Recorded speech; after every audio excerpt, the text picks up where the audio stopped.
Welcome to learners valley. Class 9 हम logarithm पढ़ रहे हैं।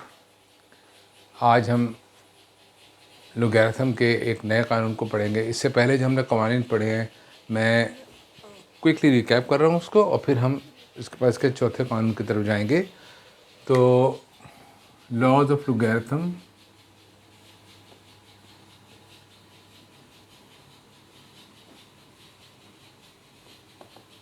इसमें पहला कानून था लॉ ऑफ प्रोडक्ट।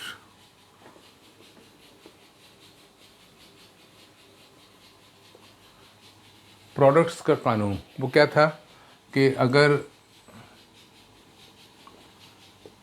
हम लॉग ले रहे हैं, और लॉग तो मैं यहाँ कॉमन लोगैरिथम ले रहा हूँ, बेस मैंने कॉमन 10 रखी हुई है, इसलिए इसको लिखने की ज़रूरत नहीं है। सपोज़ के दो नंबर्स का हम लॉग ले रहे हैं और दोनों मल्टीप्लाई हो रहे हैं, तो ये प्रोडक्ट है। अगर इस प्रोडक्ट का हम लॉग ले रहे हैं तो कानून के मुताबिक क्या होगा कि log of a plus log of b बन जाएगा, और वाइस वर्सा। इसका अपोजिट भी इसी तरह वैलिड है कि अगर लॉग्स ऐड हो रहे हैं तो इसका मतलब ये प्रोडक्ट्स की लॉग है। ठीक है। दूसरे नंबर पे आता है लॉ ऑफ कोशेंट।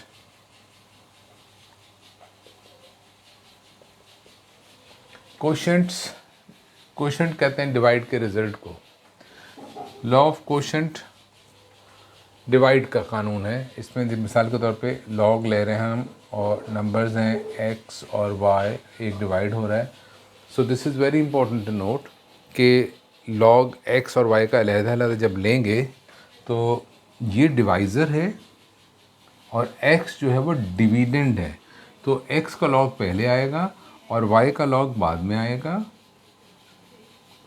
लेकिन इनके दरमियान माइनस का साइन आएगा। What is important to note कि जो डिवाइज़र है उसका लॉग सब्ट्रैक्ट होता है। This is the law of quotient. Let's see quickly the third law, that is the law of exponents.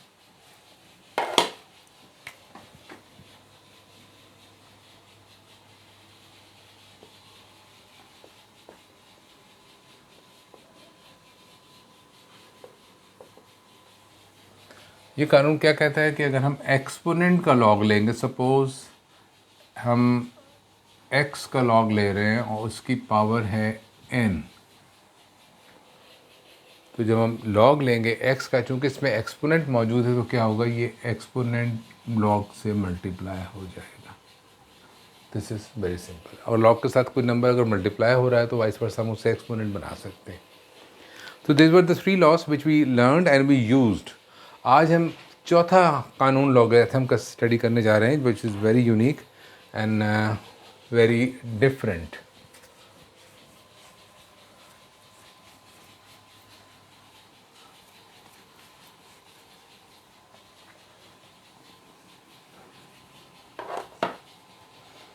Before starting this law, मैं इसका नाम आपको बता देता हूँ। This is called fourth law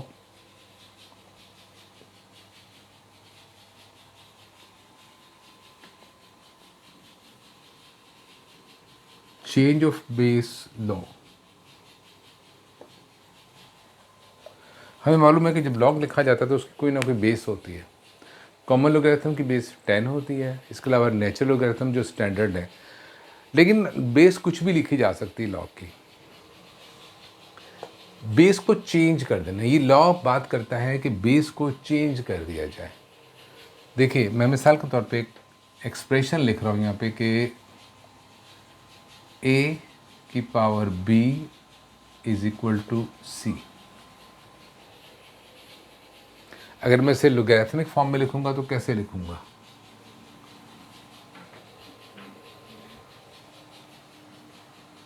base क्या है? a log to a base हो गया, and that is of c is equal to b। ये तो है लोगरिथमिक फॉर्म को चेंज करना। यहाँ बेस a है, एक्सपोनेंट जो है वो लॉग में चला जाता है, और ये c आ गया। इस रूल को इस्तेमाल करते हैं, मिसाल के तौर पे एक एक्सप्रेशन है a log of base a of बी। अब इसमें बेस है b, ये तो मैंने सिंपल तरीका आपको बता दिया कि लॉग और exponential form, this is the exponential form and this is the logarithmic form, इनका तरीक़ाकार क्या होता है। अब ये देखिए यहाँ पे इस बात को मैं इस्तेमाल करने जा, ये एक एक्सप्रेशन दिया हुआ है आपको, log to base a of b। यहाँ इसका बेस a है, हम इस बेस को चेंज करना चाहते हैं, तो सवाल उठेगा कि चेंज करके आप क्या बनाना चाहते हो। सो रिमेंबर टू, यहाँ पे इसके दो ऑप्शन आ जाते हैं।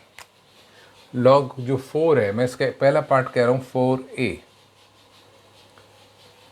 कि जो इसमें दी हुई वैल्यू है कि हम b को ही बना लें बेस, मतलब बेस को यहाँ ले आएँ, b बेस बन जाए, तो कैसे हो मुमकिन है ये। और दूसरी शक्ल ये है कि हम कोई थर्ड बेस इंट्रोड्यूस कर दें इसके अंदर, एक वो बेस ले आएँ जो इसमें ऑलरेडी मौजूद नहीं है। सपोज पहला इसका 4a पार्ट है, change the base to c। अब c यहाँ मौजूद नहीं है, मैं इसको c बनाना चाहता हूँ, तो ये बेसिक रूल तो आपके जहन में है, इसको मैं यहाँ से मिटा रहा हूँ कि हम c बनाना चाहते हैं। यहाँ पे बेस क्या है, a है, लेकिन हम ना b को नहीं बना रहे, बल्कि हम c को बेस बनाना चाहते हैं। c कोई नंबर है, मुझे नहीं मालूम कौन सा है, c एक थर्ड नंबर है जो कि यहाँ इस्तेमाल नहीं हो रहा है। हम चाहते हैं कि c हमारा बेस बन जाए, लेकिन वैल्यू ना चेंज हो, वैल्यू यही रहनी चाहिए। ठीक है, ये पहला पार्ट लेते हैं, फिर हम इसके बाद दूसरे पार्ट पे आएंगे 4b पे। तो ये कैसे होगा, ये कैसे मुमकिन है कि हम इसका बेस चेंज कर दें और तीसरा ही एक बेस लेके आ जाए, ना a हो ना b हो, बल्कि c आ जाए, तीसरा एक बेस आ जाए। तो अब इसको प्रूव करने के लिए हम क्या करेंगे,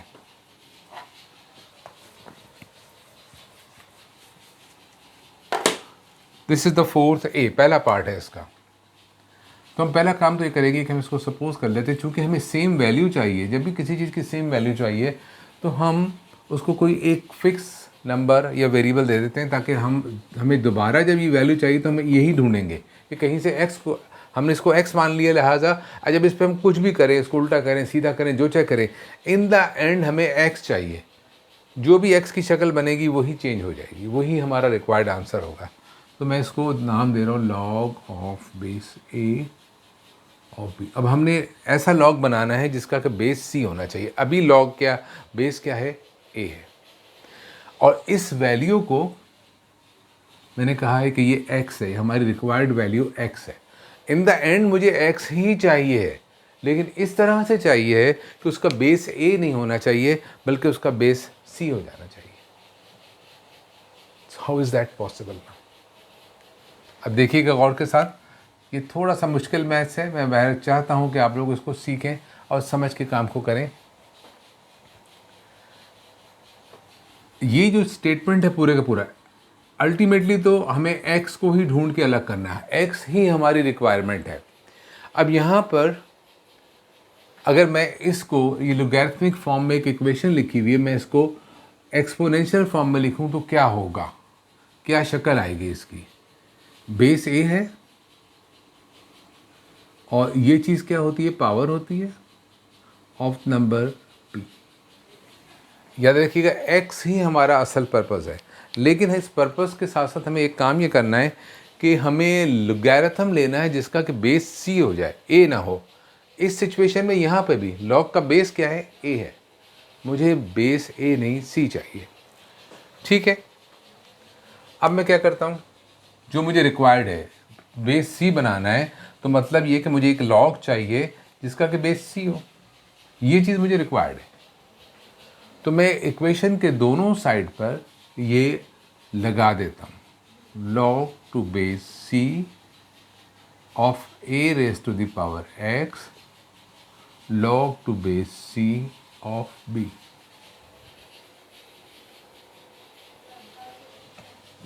नाउ ये x एक्सपोनेंट है, यहाँ आ जाएगा x log to base c of a, is equal to log to base c of b। ये चीज़ जो पहले की लिखी हुई है यहाँ पे, इसको मैं अलग छोड़ रहा हूँ। अब ये देखिएगा, हमें x ही हमारी की है, ये चीज़ जो है ये x है, मैंने इसको x मानना था, मुझे x ही चाहिए वापस, लेकिन x इस शक्ल में चाहिए मुझे, मतलब यही चीज़, इसको मैं इस शक्ल में लाना चाहता हूँ कि उसका बेस फिर a ना रहे बल्कि c बन जाए। तो ये जो log की वैल्यू है ये यहाँ पे x के साथ मल्टीप्लाई हो रही है, इसे उठा के मैं इक्वेशन के दूसरी तरफ ले जाऊँगा तो ये डिवाइड हो जाएगी। कैसे डिवाइड करेगी जाके, बल्कि तो ये हो जाएगा x is equal to log c of b, और ये है log to base c of a, ये नीचे आ जाएगा। अब ये x क्या चीज़ है, x ये वैल्यू है ना, ये चीज़, तो हम इसकी जगह लिख सकते हैं, जब हमने इसका बेस चेंज किया तो और बेस c पे लेकर आए तो देखिएगा c पे जरा लाने से क्या बन गया इसका। मैं इस स्टेटमेंट को, अब मैं x की जगह x की वैल्यू डाल रहा हूँ जो कि एक्चुअली ये वाली वैल्यू है, तो ये होगा log to base a of b। इसका मैंने बेस को चेंज किया तो ये क्या बन गया, और बेस क्या बना दिया है, c बना दी, log to base c of b over log to base c of a। ये है चेंज ऑफ बेस लॉ का पहला पार्ट, कि बेस हमारे पास log का a था, हमने कहा हमें a नहीं रिक्वायर्ड है फॉर एनी रीज़न, ये किसी भी वजह से हो सकता है, तो हम किस तरह कर सकते हैं इसका ये प्रूफ है आपके सामने। लेकिन अहम बात, हम हर जगह ये चीज़ प्रूव नहीं करेंगे इस तरह से, इतने वक्त नहीं होता, इतनी गुंजाइश नहीं होती, हमें इस फॉर्मूले को डायरेक्ट इस्तेमाल करना है। तो अब हमें इस फॉर्मूले को समझ लेना है और इसको याद कर लेना है। यहाँ पे जो चीज़ आपको गिवन थी ये है वो, इसका बेस था a और नंबर था b, जिसका कि आप log मालूम करना चाह रहे थे। अब जब हमने इसका बेस चेंज करके एक नया बेस इंट्रोड्यूस किया है, वो है log c, तो फिर क्या होगा, देखिएगा कि b कहाँ गया है, b न्यूमरेटर में आया है, और बेस कहाँ गया है, बेस डिनोमिनेटर में चला गया। This is important to note कि जब हम बेस चेंज करते हैं log का, तो फिर क्या होता है कि वो नया वाला बेस तो आ गया यहाँ पे, लेकिन उसके साथ जो नंबर होता है वो न्यूमरेटर में चला जाता है, और जो बेस होता है वो डिनोमिनेटर में चला जाता है।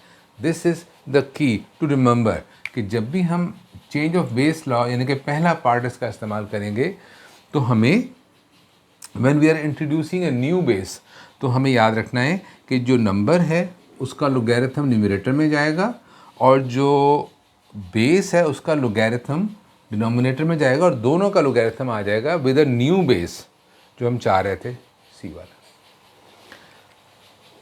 अब आते हैं हम इसके सेकंड पार्ट की तरफ।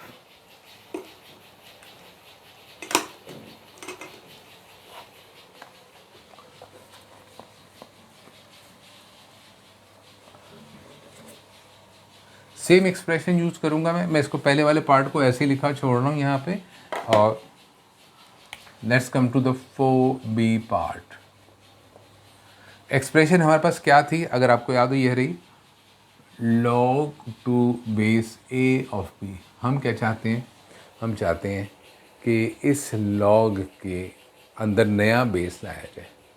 नया बेस लाना है तो हम c ले आए थे, लेकिन सपोज़ कि हमें नया बेस नहीं चाहिए, हम चाहते हैं कि बेस और नंबर को इंटरचेंज कर दें, कि जो ये बेस a है इसको यहाँ से हटा दिया जाए और b को यहाँ लेकर आ जाए।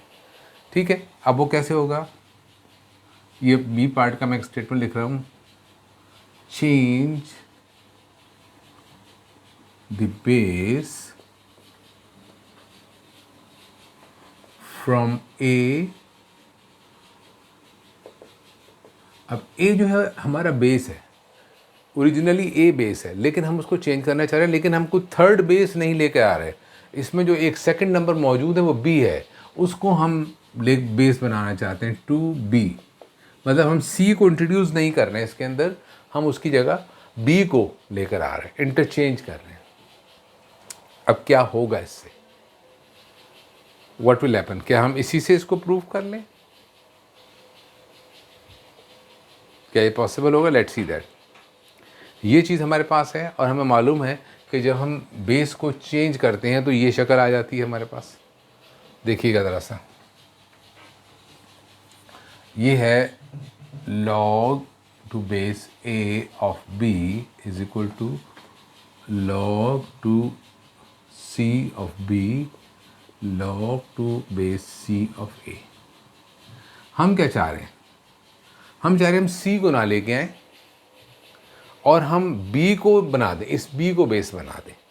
तो तरीक़ेकार हम वही रखेंगे, हम यहाँ c की जगह लगा देते हैं b। सेकंड पार्ट में हम एक नया बेस लाने के बजाय जो नंबर है यहाँ पे b, उसी को हम बेस बना रहे हैं। तो हमने c को हटाया, b को ही बेस बना दिया। अब देखिए क्या बन रहा है इससे, जो बेस हो अगर हम उसी का लोगैरिथम लेते हैं तो वो क्या बन जाता है? That becomes 1।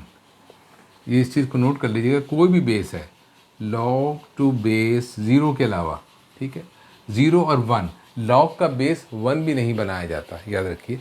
तो कोई भी बेस है, सपोज x है और हम x का ही log ले रहे हैं तो आंसर क्या आएगा? 1 आएगा। This is the basic rule we learn.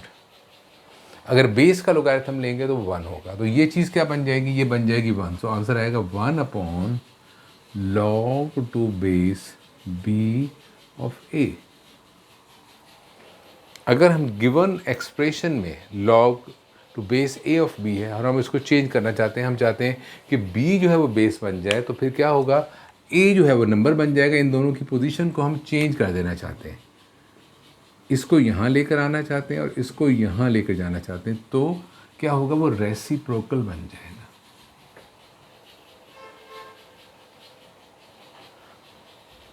So these are the two very important parts of change of base of law. तो मैंने change of base of law को स्प्लिट करके अलग अलग ही बताया है, depending on the need. Need क्या है? अगर हमें एक नया बेस इंट्रोड्यूस करना है तो ये तरीका होगा, और अगर हमें उसी में से बेस और नंबर को आपस में इंटरचेंज कर देना है तो रेसिप्रोकल बन जाएंगे, इंटरचेंज हो सकते हैं। और अगर हम नया लोगैरिथम का बेस इंट्रोड्यूस करना चाहते हैं तो फिर ये शक्ल होगी कि जो नंबर है उसका लोगैरिथम न्यूमरेटर में आएगा और जो बेस है उसका लोगैरिथम डिनोमिनेटर में जाएगा। So these are the two parts of change of base of law. Okay, so I hope I am not sure it's very simple, but you need to be a little bit focused and थोड़ा सा इस पर तवज्जो करेंगे, इसको खुद से दोबारा करने की कोशिश करेंगे तो मुझे उम्मीद है आप लोग इसको समझ जाएंगे। अपने नेक्स्ट लेसन में हम इससे रिलेटेड सवालात करेंगे एक्सरसाइज 2.5 से। Till then, thank you very much.